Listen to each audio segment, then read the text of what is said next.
I'm just saying it took us forever to write that play. It's because it's actually harder to collaborate on something than to write it on your own. People think it's the opposite, that with two people it would take half as much time, but it usually takes twice as long because of all the time you spend arguing.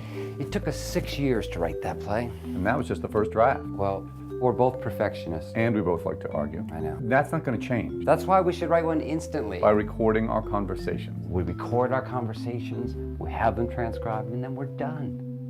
Instant play. Well, what makes you think our conversations would be all that compelling? We always have good conversations. How many times have we had conversations where we've said, we should be recording this conversation? Well, those aren't conversations, those are arguments. I know, but they're very entertaining. To us, maybe. There are other people like us. There are. There have to be. Even if it's 1/100th of 1% of the population, that's about 700,000 people. I'd say that's a pretty sizable audience for an off-Broadway show. I think the Fantastics might have had a larger audience. Maybe. Do we have to have these conversations all in a row? I don't know if I can talk to you for 2 hours straight. We could do it over several days, whatever's easiest. Okay.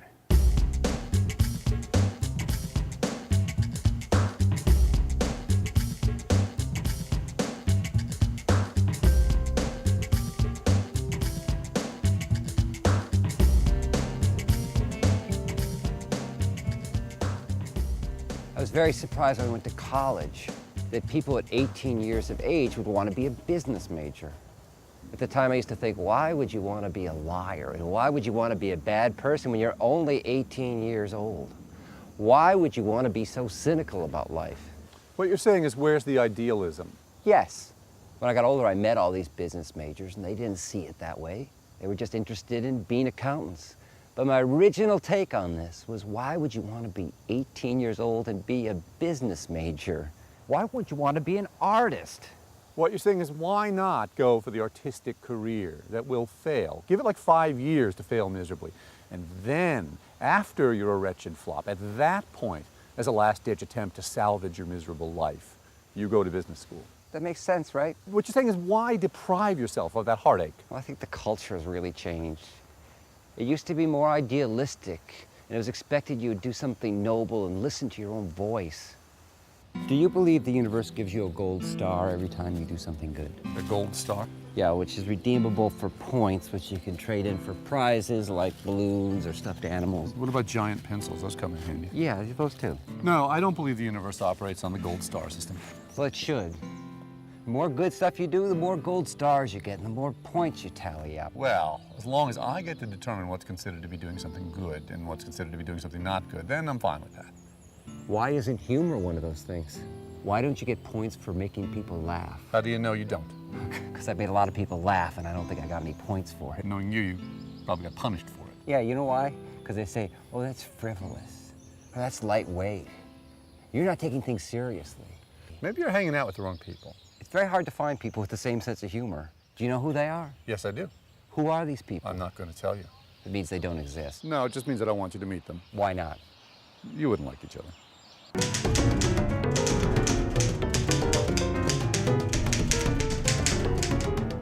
Why is it so hard to find winter parkas for sale in the summertime?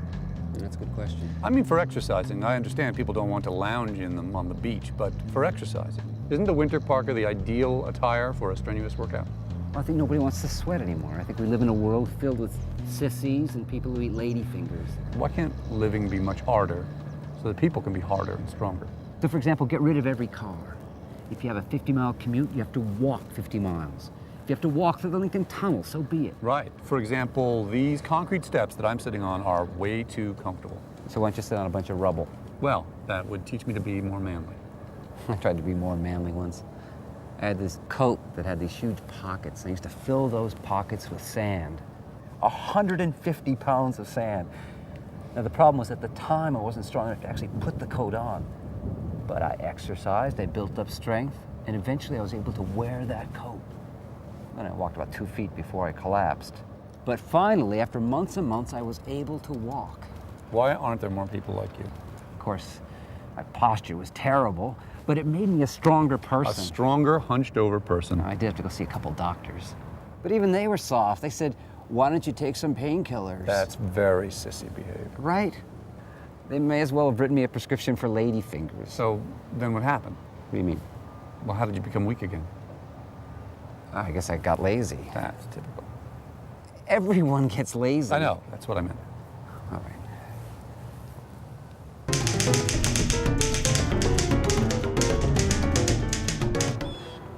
All these people, when they die, they give their money to charity or they give their money to their children.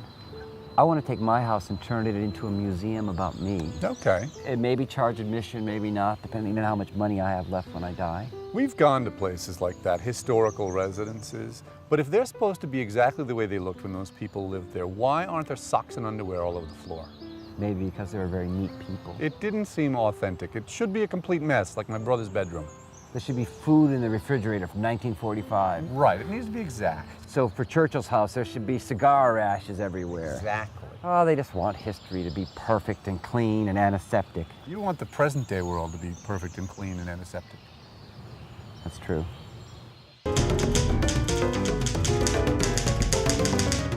How many acts are in this play? I thought it was going to be 2. We could have 24 acts and 23 intermissions. Each act could be a minute long, but each intermission would still have to be 15 minutes. So 23 times 15 is 345 minutes of intermission plus 24 minutes of actual play for a total of 369 minutes, which is just over 6 hours. Or the intermissions could each be 30 seconds long. So by the time the audience is just about to get up to go to the restroom, the house lights are coming down. Then maybe each act could be 12 seconds long. So it's not a very big investment of time overall. No, it's not. 288 seconds of actual play. And 690 seconds of intermission. Which adds up to 978 seconds. Which is 16 minutes and 18 seconds. Spend your home and time to watch television. Or you could go to bed early. You see, this makes it a very desirable work to produce. Well, the theater owners will love it. With 23 intermissions, think of how many refreshments they could sell. Chocolate bars. Yes. Lots of chocolate bars. 23 chocolate bars per person. I'm about to have my astrological reading. Do you have any thoughts? I think when you tell the astrologer you're writing a play, Yeah. and if you mention the word brilliant, Yeah. Will she follow my lead? you have to drop hints because you want her to say It's brilliant. which you and I know it is, but the question is, does she know it is? We need the validation from her. A lot of validation. A lot.